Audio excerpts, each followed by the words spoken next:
بدقسمتی سے یہ چیز ہمارے ہاں ذہنوں سے بالکل اوجل ہو گئی ہے۔ تراویح کو ہم نے قیام اللیل سمجھ لیا ہے، میرے نزدیک اس سے بڑا مغالطہ کوئی ممکن نہیں ہے۔ قیام اللیل جو ہے اس کی کم سے کم نصاب اس کا ثلث شب ہے، تہائی حصہ رات کا، اور یہ قرآن سے ثابت ہے۔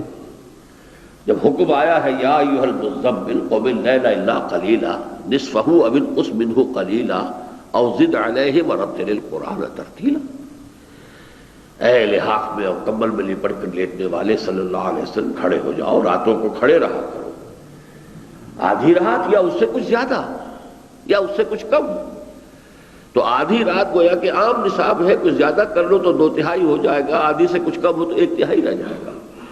یہ کم سے کم نصاب ہے قیام اللیل کا، اس لیے کہ اسی سورہ مبارکہ کے دوسرے رکوع میں اللہ تعالیٰ نے فرمایا کہ اللہ تعالیٰ کے علم میں ہے کہ اے نبی آپ انک تقوم ادنی من ثلثی اللیل ونصفہ وثلثہ وطائفۃ من الذین معک، اللہ کے علم میں ہے اے نبی صلی اللہ علیہ وسلم کہ آپ بھی اور آپ کے ساتھیوں میں سے بھی ایک جماعت ہے کہ جو کھڑی رہتی ہے 2/3 رات بھی، آدھی رات بھی اور نصف شب بھی۔